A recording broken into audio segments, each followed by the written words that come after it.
faire ce que les territoires ont besoin. Ça, c'est un vieux schéma obsolète aujourd'hui. Je crois qu'il faut redonner aux territoires et aux citoyens une capacité d'agir.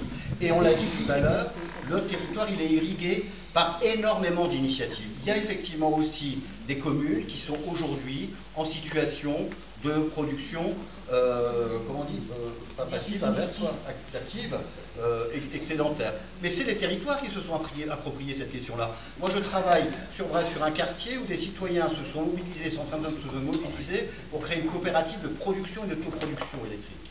Et bien, la capacité de se mobiliser ne peut pas être simplement la capacité à faire des lois centralisatrices à Paris qui vont s'imposer aux territoires. Parce que ça, on le connaît depuis 40 ans. Ça, c'est une loi, peut-être, cette idée-là, de mettre un plafond énergétique, effectivement, c'est un cadre.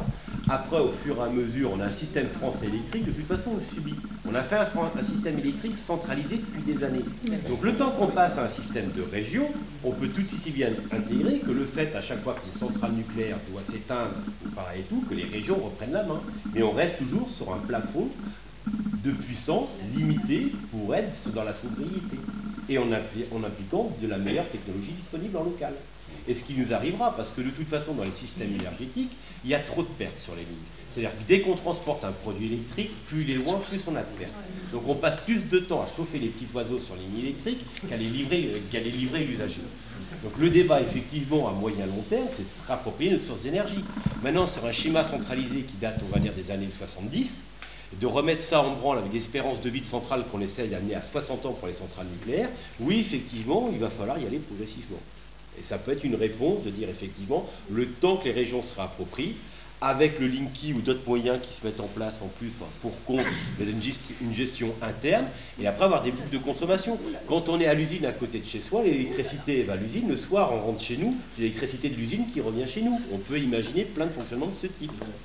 Oui, je voulais revenir sur la planification, parce que mon voisin tout à l'heure parlait faisait la comparaison avec le fonctionnement d'une entreprise, pour dire que c'est pas un gros mot et qu'effectivement on peut la planification, ça sert aussi à mettre en liaison les différents niveaux, y compris les possibilités citoyennes, je pense aux sociétés coopératives d'intérêt collectif, où les collectivités locales peuvent intervenir pour mettre en place un projet délocalisé par rapport à une vision d'EDF monopole qui est un peu dépassée. Eux-mêmes maintenant arrivent à admettre à EDF qu'on puisse avoir des panneaux photovoltaïques sans passer par le réseau, en tant qu'individu aussi. Donc, ça a été très long, parce qu'en France, quand on voit justement la non-possibilité de réactivité, alors qu'on l'aurait, je pense, localement, oui. C'est-à-dire aussi de tuer toutes les initiatives locales, parce que forcément c'est d'en haut que ça doit se décider,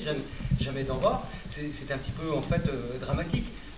La façon de faire, à mon avis, de ce schéma-là, il faut voir par exemple le temps que ça a mis dans le Ménébré.